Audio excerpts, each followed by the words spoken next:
en una mañana brillante pero fría en medio del distrito financiero de la ciudad, donde torres de vidrio raspaban el cielo y autos costosos zumbaban por calles pulidas, una niña pequeña con mejillas polvorientas y ojos cansados empuja las enormes puertas del Grand Crest Bank.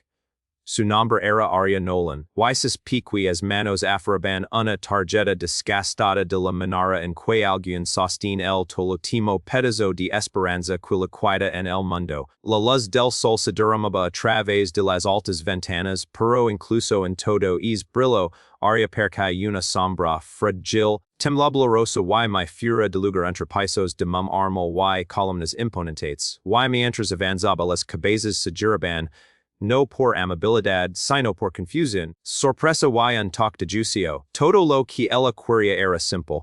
Quería revisar su saldo, se crees que la amabilidad puede cambiar la vida de alguien. Y si apoyas las segundas oportunidades, por favor te made un momento para dar, like, comentar, compartir y suscribir a rincón de bondad. Tu apoyo nos ayuda a defender mamas las en un mundo que desesperadamente la necesita. El veja de área es banco no había comenzado con valentía, había comenzado con desesperación.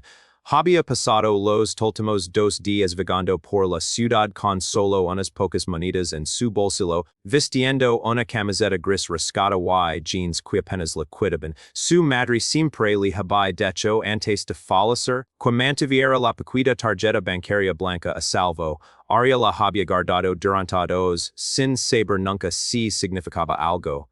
Solo sabía que, con el hambre roy nendol el estómago y extrad os evit andola en las aceras. Finalmente estaba lista para ver si la tarjeta valía algo, si su madre le había dejado un milagro o nada en absoluto. El banco estaba vivo con ruido y energía que Aria nunca había experimentado antes. Las pantallas mostraban cifras y gráficos de acciones. Trabajadores en trajes a medida se apresuraban unos junto a otros, lavando archivos y tazas de café. Los teléfonos sonaban constantemente. Cada rincón resplandece con riqueza y en el centro de todo este poder se sentaba Maxwell Grant, uno de los magnates de inversi más mínimas ricos de la ciudad. Su risa llenaba el aire resonando por todo el piso mientras mantenía corte con sus asesores. Era un hombre acostumbrado a ganar, acostumbrado al poder y acostumbrado a ser intocable. Nada ordinario lo perturbaba, pero entonces nada Aria. Ella estaba en el mostrador de servicio al cliente, deslizando timidamente su tarjeta hacia adelante, la cuara detrás del mostrador al error se congela ante la condición de la niña. La gente estaba mirando algunos por preocupación muchos por shock y algunos con irritación. La voz de Aria era apenas audible mientras explicaba lo que necesitaba.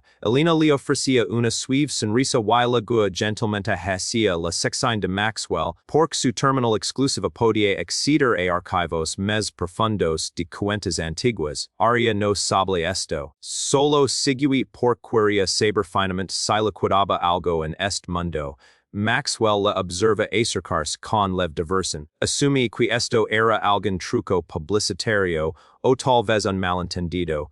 Se recosta en su asiento, riendo quietamente mientras la niña se acercaba al mostrador. Con un movimiento rápido, ella le entrega la tarjeta, una vieja tarjeta de débito descolorada que había visto mejores años. Maxwell sacudí la cabeza ante lo absurdo de todo, un millonario al cual pedí en revisar el saldo bancario de una niña sin hogar. La situación era tan surrealista que no pudo evitar la sonrisa burlona que cray en su rostro, pero Aria no se estaba riendo. Sus manos temblaban. Sus ojos se movían nerviosamente por la gran habitación, absorbiendo cada mirada de juicio. Solo quería respuestas, solo un momento de verdad. La habitación parecía silenciosa mientras Maxwell insertaba la tarjeta en la pantalla. Entonces todo cambió.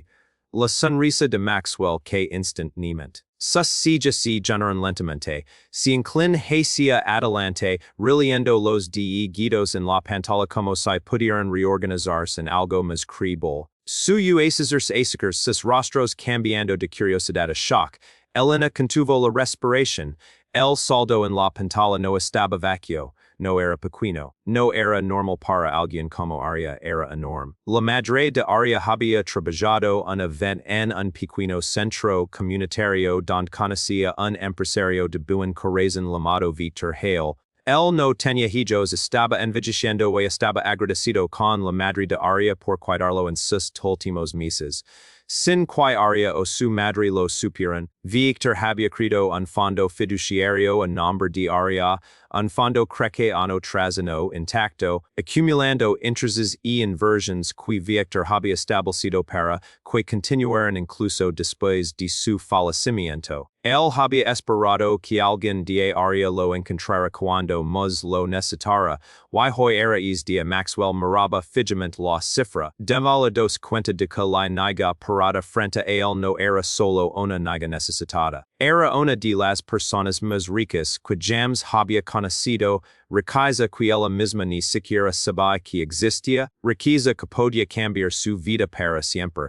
Por primera vez en años, Maxwell se sentía humillado, completa y totalmente silenciado. La niña de la que se había reído ahora era dueña de una fortuna que superaba incluso a algunos de sus clientes. La habitación observé mientras se levantaba lentamente de su silla mirando a aria ya no con la estima sino con respeto, un respeto que ella había ganado sin siquiera saberlo. Aria, sin embargo, no entendía el número en la pantalla. Solo sabía que Maxwell de repente se veía de frente menos divertido, más humano. Elena se agacha a su lado y le explica suavemente que era la verdad. Mientras las palabras inundaban a aria, sus labios se abrieron con incredulidad. Las lágrimas brotaron en sus ojos. Ya no estaba sola, ya no estaba indefensa. Su madre le había dejado algo mucho más poderoso de lo que James imagina: seguridad, esperanza, una oportunidad de futuro. La gente en el banco susurraba, atenida por lo que acababan de presenciar. Maxwell, famoso por su arrogancia, ahora estaba ayudando gentilmente a aria a reunir sus cosas. Le ofrecí comida, agua y prometía asignar a sus mejores asesores para proteger sus intereses hasta que pudiera nombrar un tutor apropiado. Aria sentía, todavía abrumada, aferrando la tarjeta que acababa de transformar su vida. Todavía era de darle la luz del sol brillando a través de las altas ventanas, pero para aria, el mundo se sentía nuevo, más cielo más brillante y finalmente seguro. Si esta historia toca tu corazón, por favor recuerda dar like, comentar, compartir y suscribir a Rincón de Bondad. Tu participación ayuda a que estas poderosas historias lleguen a más personas que necesitan esperanza. Antes de que termine la historia, por favor comenta abajo que harías si descubrieras un milagro cuando menos lo esperabas. Mientras, aria salía del Grand Crest Bank más tarde esa tarde, caminando hacia la luz dorada del día con una pequeña sonrisa forma en dos por primera vez en adiós, se dio cuenta de algo profundo.